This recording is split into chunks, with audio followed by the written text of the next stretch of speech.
Bismillahirrahmanirrahim. Assalamualaikum warahmatullahi wabarakatuh.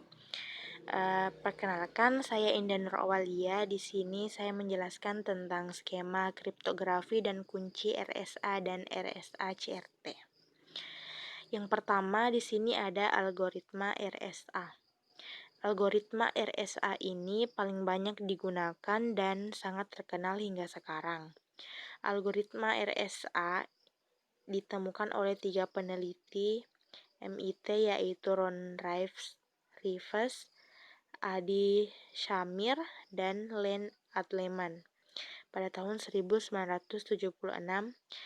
Di sini mereka mengambil inisial nama penemunya, yaitu R untuk Rivers, S untuk Shamir, dan A untuk Adleman. Maka algoritma ini dinamakan sebagai RSA. Keamanan algoritma RSA ini terletak pada sulitnya memfaktorkan bilangan yang besar menjadi faktor-faktor prima. Kemudian di sini untuk enkripsi dan deskripsi pada algoritma RSA, di sini ada langkah-langkah untuk mengenkripsi suatu pesan. Di sini nyatakan pesan menjadi blok-blok plain text M1, M2, M3, dan seterusnya dengan syarat 0 lebih kecil dari M1 dan lebih kecil dari N kurang 1. Selanjutnya, hitung blok ciphertext C1 untuk blok plaintext P1 dengan persamaan CI sama dengan MI modulo N. Yang dalam hal ini E itu adalah kunci publik. Untuk melakukan proses deskripsi dapat dilakukan dengan menggunakan persamaan M1 C1D modulo N, yang dalam hal tersebut D adalah kunci private.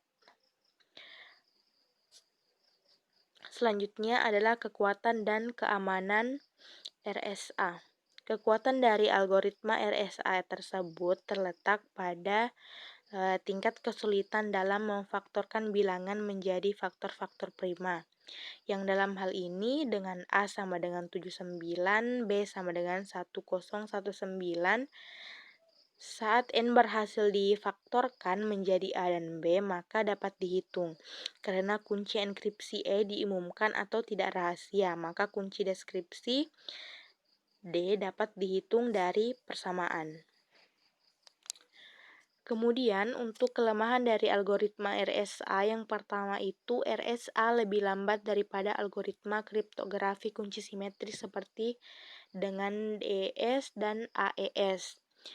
Selanjutnya, dalam praktik RSA tidak digunakan untuk mengenkripsi pesan, tetapi mengenkripsi kunci simetri dengan kunci publik penerima pesan.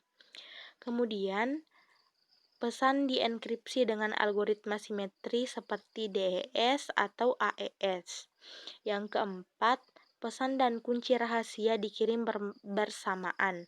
Kemudian penerima mendekripsi kunci simetri dengan kunci privatnya, lalu mendekripsi pesan dengan kunci simetri tersebut.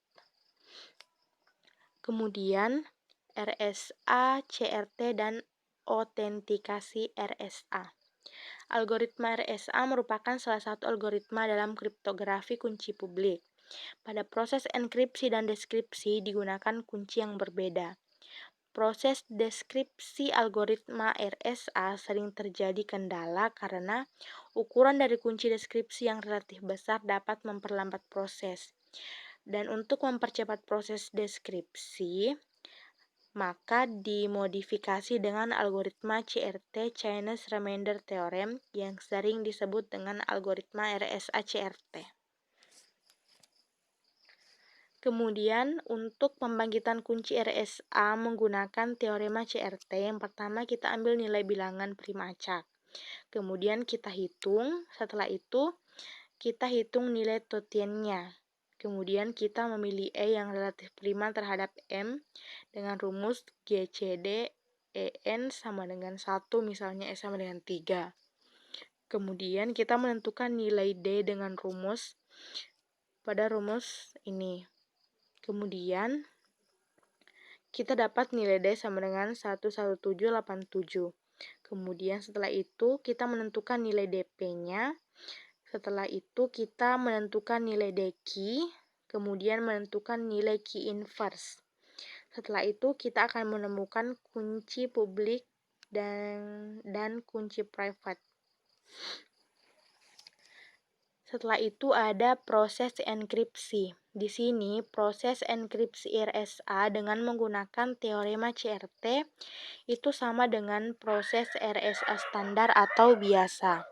Contohnya, contoh pesan yang dienkripsi itu adalah M sama dengan 1562, C sama dengan ME modulo N, C sama dengan 1562 pangkat 3 modulo 15623 modulo 12947 sama dengan 8825. Kemudian di sini ada proses deskripsi. Di sini kita misalkan M adalah plain text dan C adalah ciphertext, di mana di sini M sama dengan CD modulo N. Untuk mencari pesan M menggunakan persamaan, kemudian kita hitung, maka didapat hasilnya.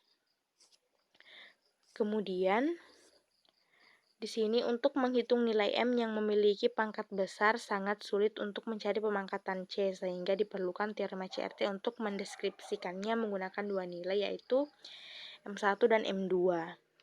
Nah, setelah kita menentukan M1, di sini untuk memangkatkan nilai besar tersebut, kita akan pakai teorema CRT dengan membagi-bagi nilai pemangkatannya. Maka M1 ini menjadi 55. Kemudian kita menentukan M2-nya dengan rumus berikut. Setelah itu, untuk memangkatkan nilai besar dari teorema CRT dengan membagi-bagi nilai pemangkatannya, maka M2 menjadi, di sini M2 menjadi 121. Setelah itu kita menentukan nilai H-nya. Setelah itu kita menghitung hasil dari deskripsi. Di sini didapat 1562. Kemudian pembuatan signature. Untuk menandai dokumen, pengirim dapat melakukan hal tersebut, yaitu membuat pesan yang akan dikirim, representasikan pesan tersebut sebagai integer M antara 0 dan N kurang 1. Artinya, dibagi-bagi pesannya di blok M1, M2, sampai MN. Kemudian, setiap blok digunakan kunci rahasia untuk menghitung signature S sama dengan MD modulo N. Kemudian kita kirim signature S tersebut kepada penerima. Selanjutnya ini untuk verifikasi signature. Untuk verifikasi signature, penerima dapat melakukan yang pertama, menggunakan kunci publik si pengirim untuk menghitung integer. Kemudian kita pisahkan isi pesan dari integer. Kemudian secara terpisah kita menghitung isi pesan dari informasi yang telah ditambah. Setelah itu, jika kedua isi pesan sama atau identik, maka signature-nya valid.